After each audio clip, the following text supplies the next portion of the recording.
Now, in this unit, I'm going to talk about various ways that we could manage the preservation of the cultural heritage in Bhaktapur and how we could eliminate some of the negative activities happening over there that may negatively impact the conservation activities in Bhaktapur. Now, you may remember that I talked about the seven sites within the Kathmandu Valley that is considered as World Heritage Sites. For example, the Kathmandu, the Dharba Square in Patan, Somanath Temple, the Bodhinath Temple, and then Changunarayan Temple and the Pasupatinath Temple. When you consider these six places and Bhaktapur, I would argue that Bhaktapur is probably the best preserved example of any of those heritage sites in Kathmandu Valley. And it is also the less urbanized place in Kathmandu Valley. For example, the town of Patan and town of Kathmandu, they're highly urbanized. You can't even see historic buildings in the periphery of the core area in those towns. Bhaktapur is the only place that when you walk around the core area and the buffer area and also wherever in the traditional town that you could still see the most of the historic buildings and various preservation policies that the Bhaktapur municipal government have come up with have also helped maintaining that kind of less urbanized and best preserved character of the town. And another interesting thing is that Bhaktapur is about 10 miles east of capital city of Kathmandu, or the current capital city of Kathmandu. You may remember that Bhaktapur was the first capital, but eventually the capital was moved to Kathmandu in late 1700s. So because of that, Bhaktapur is fairly isolated from the major metropolitan area of Kathmandu. So that might also be a reason why Bhaktapur has been a well-preserved and less urbanized area. Another thing is, as I mentioned in the Unit 3 lecture, that it's a very socially and politically conservative, managed by this particular political party in Bhaktapur. So because of that, Bhaktapur could be considered as a microcosm of the Newari cultural landscape of the entire Kathmandu Valley. So, because of that, Bhaktapur could be considered as a representative case of the entire Kathmandu Valley heritage, and Bhaktapur could come up with a unique set of preservation policies that could be applicable only to Bhaktapur and not to any other cultural heritage sites in Nepal. And in that way, Bhaktapur would be able to control any negative development activities happening in Bhaktapur. Now, I did a research in Bhaktapur, interviewing people over there to identify the way that Bhaktapurians think about the sense of place of Bhaktapur. From these interviews, I identified that there are four dimensions to the sense of place of Bhaktapur, which I call core dimensions of the sense of place or the spirit of place of Bhaktapur. Those are sense of sacrality, sense of timelessness, sense of serenity, and sense of community. Meaning, when the people talk about sense of sacrality, Bhaktapur was considered a very sacred place by its people. Because of all these different shrines, all these different deities, all these different rituals indicate to them that they live in a very sacred place. Because of its historic architecture and also continuation of the cultural traditions and the belief systems, the people feel that in Bhaktapur, time has not changed much. Although they have adapted some modern amenities, modern facilities, etc., or even modern lifestyles, they still feel that they tend to live the way that they lived for hundreds of years. So there's this sense of timelessness in Bhaktapur. And then compared to Kathmandu and Patan and the larger Kathmandu Valley metropolitan area, people think that Bhaktapur is a much more quiet place, much more serene place, much more calmer place. So this sense of serenity seems to be an important aspect of the town of Bhaktapur. Then finally, people think that there's a greater sense of community in Bhaktapur because they are all Newari people. They are all related to each other in certain ways. They live in their extended families and with their clients. So they feel that they know everybody in the town. So there's a greater sense of community that is there in the town. And in addition, people also talk about problems in the towns, which I identified as risk dimensions. People actually talked about the pollution in the city. People talked about lack of infrastructure, especially the water supply. Although there is that historic irrigation system available in the city, it has not been restored. It still functions to some extent, but people think that they need a better water supply system.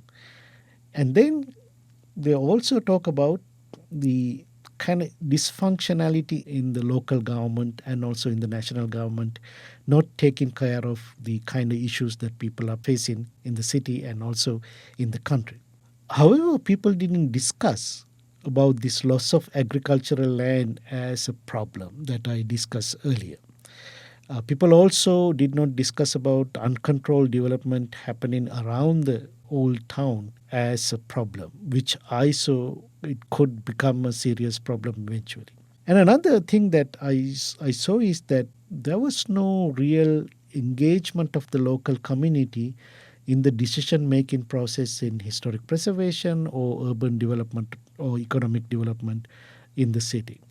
So, although I thought that lack of community involvement as a problem, people didn't mention about it. But for me, as a researcher looking at the city from outside and understanding various historic preservation issues happening all around the world, I thought that this loss of agricultural land, this uncontrolled development happening around the town, and lack of community involvement in the preservation and development activities also risks dimensions.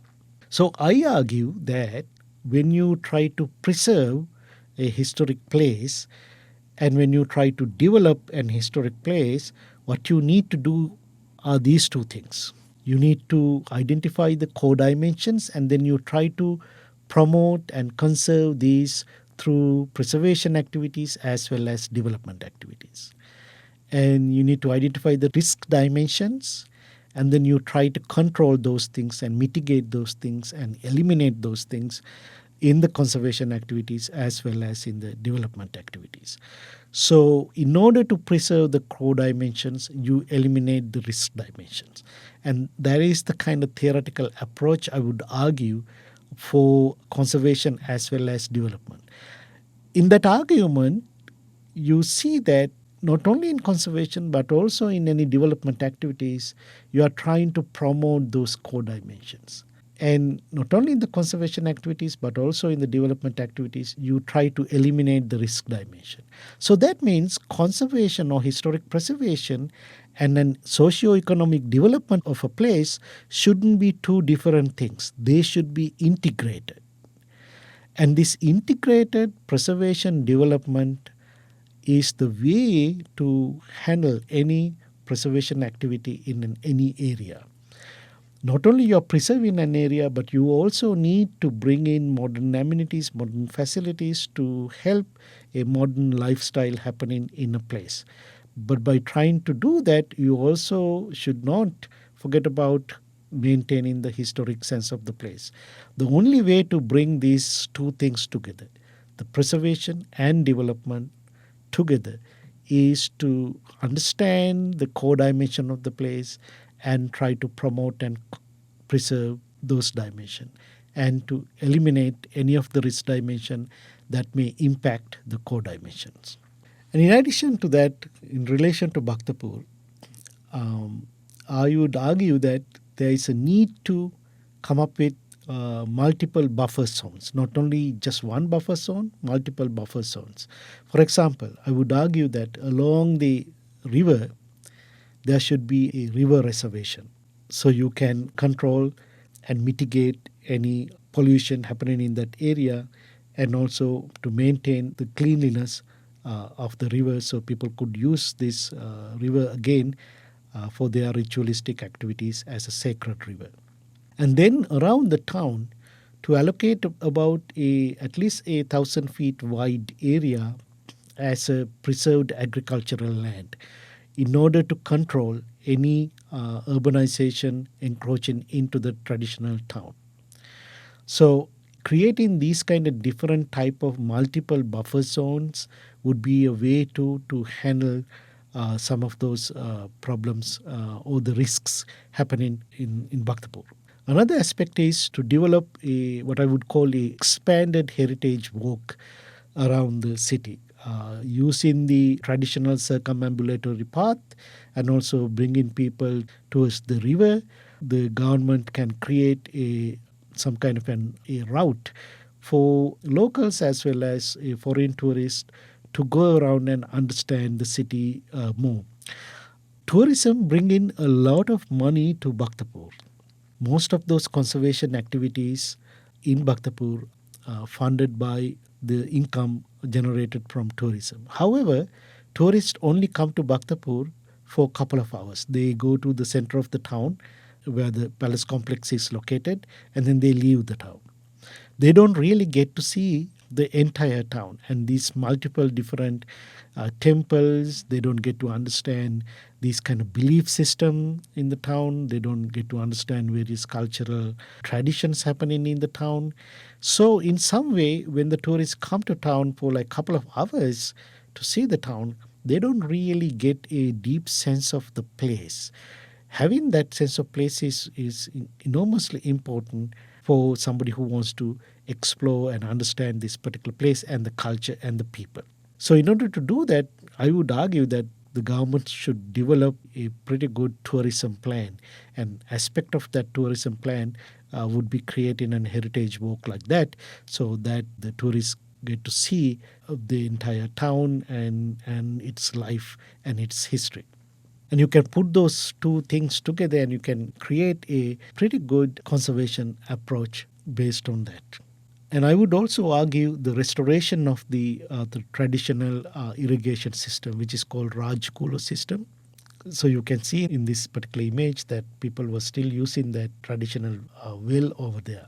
Not only to bring people reliable potable water supply. Restoration of that irrigation system is also an historic preservation activity. The irrigation system is an important part of the architecture of the place, belief system of the place, as well as the urban form of the place, and also the history of the place. So preserving that would be helpful in many different ways to preserve the sense of the place of Bhaktapur. Another interesting aspect of Bhaktapur and actually in the entire Kathmandu Valley is that historically people had communal trust called gutis for people to come together, pool their resources, and take care of these temples and rituals and other cultural practices. So, any given location or any given temple, there would be this communal trust or a guti where the people who are in the vicinity of the temple will come together and form. And those gutis also help people during their weddings or funerals, supporting financially as well as bringing in other human resources to support those activities. At the same time, they supported the temple rituals and maintenance of these temples. Now, in 1964, Nepalese government abolished that traditional system of managing temples and create a corporation called Guti Corporation or Guti Sansthan as a centralized national government-led communal trust. However, that communal trust didn't really function taking care of these hundreds and thousands of temples all around the country. So system actually collapsed and it became dysfunctional. So now the problem is there's no central government support given to temples, and the local gutis that people had are also in some ways dysfunctional. So the Newari culture had their own local ways to manage their cultural heritage and their temples and rituals and their lifestyle. And by abolishing that system, a important cultural practice and cultural value was gone. It is important to bring back that local guti system in order to maintain these places. So it's not only that we want to preserve a place, but we need some kind of an institutions that could take care of these places for a foreseeable future. So this local Guti system that they had was probably the best system to take care of this particular issue. So it's important to bring back the local communal trust system. And then another interesting problem is the earthquake that happened in 2015. And you can see that this particular building here is completely destroyed. This is in the Darbar Square. This is in the other side of the Darbar Square. This temple is completely destroyed. And then a part of the Satal was also came down. Not only that, when you go around the city, that you see that there are a lot of damage that happened to historic houses. Now there's a question related to that. What is the best way to go about preserving the buildings? Now, this 55-window palace was restored using traditional techniques without using any concrete or steel. Now, on the other hand, you see these pseudo-Niwari houses that people now build built out of concrete and simply covered with historic building material and ornamentation. So the question or the debate that is happening in Bhaktapur is what is the way to restore and rebuild the historic houses and buildings in Bhaktapur. Should we go with the traditional techniques, or should we do this kind of some modern material and modern structures to withstand the earthquakes? Now, when 2015 earthquake happened, there wasn't any damage to this 55-window palace, which was a couple of years before the earthquake, was restored with traditional preservation techniques. It's probably the best way to go about doing this is to figure it out how to improve and use the traditional techniques for the preservation of the town. So in conclusion, the Bhaktapur's vernacular architectural fabric is fairly well preserved because of the Newari conservatism, because of its geographical isolation as well as political isolation. And also there were other historical reasons. For example, it was the territorial kingdom and the capital city was located in Bhaktapur, but then because of the shift of the political power, the seat of the power of the king was moved to the city of Kathmandu from Bhaktapur. So in some way, Bhaktapur didn't have to go through a rapid modern development. And also, the German government funded this Bhaktapur development project from 1974 to 1986 that really helped Bhaktapur to restore its urban fabric as well as historic buildings. So those things really help Bhaktapur to maintain a fairly well-preserved character. However, there are lots of issues related to the heritage management of Bhaktapur. One aspect is this idea called cyclical renewal, meaning that in most of the Asian cultures or Eastern cultures, the buildings are restored from time to time, and they would basically dismantle the building and then put it back together with some new materials, etc. Now, according to the Western philosophies of historic preservation, that's not a good approach. So there was some arguments between Western historic preservationists and Eastern historic preservationists in 1980s and 1990s whether this cyclical renewal that Asian cultures want to practice or has been practicing for hundreds of years is a good approach to historic preservation or not. But eventually there was an agreement that this is a cultural way of taking care of historical buildings, and because of that, cyclical renewal is a good approach. However, the question still remains that there may be certain areas that cyclical renewal might be a good idea, but there might be some buildings that this might not be a better practice. And then there are issues about architectural control, as I discussed. Now people are only trying to maintain some kind of an historical facade, and is that authentic? There were problems with the control of the building heights. There were problems with the control of the view shed, that various development happening around historic places that actually destroy the kind of view that is necessary to maintain the character of the historic buildings. And also, there are a lot of problems about signage control, that most of the local businesses put in up various signage that basically cover up the historical character of buildings. Then I mentioned the problem of traffic management. And then I mentioned the problem of not paying much attention to the preservation or safeguard of the intangible heritage like traditional crafts, rituals, and belief systems, etc. The ongoing preservation activities are very slow because the government doesn't have much resources, economic resources to put into preservation. So there's a very slow progress. So probably that might have a negative impact. I have also seen some graffiti and vandalism happening on historic buildings. We discussed that environmental pollution happening especially along the river. We discussed that the problems of infrastructure development. One is that developing those telecommunication towers within the historic town is not a good idea, and as well as that historic irrigation system needs to be restored. Heritage tourism needs to be replanned and rethought to generate more tourism dollars. So that money could be reused in preservation activities. The government needs to fit out better governmental systems to run these kind of development and preservation activities. It is very important to educate the public about the importance of the city and how to conserve the buildings. Otherwise, people's day-to-day decisions could negatively impact the conservation activities happening in a place.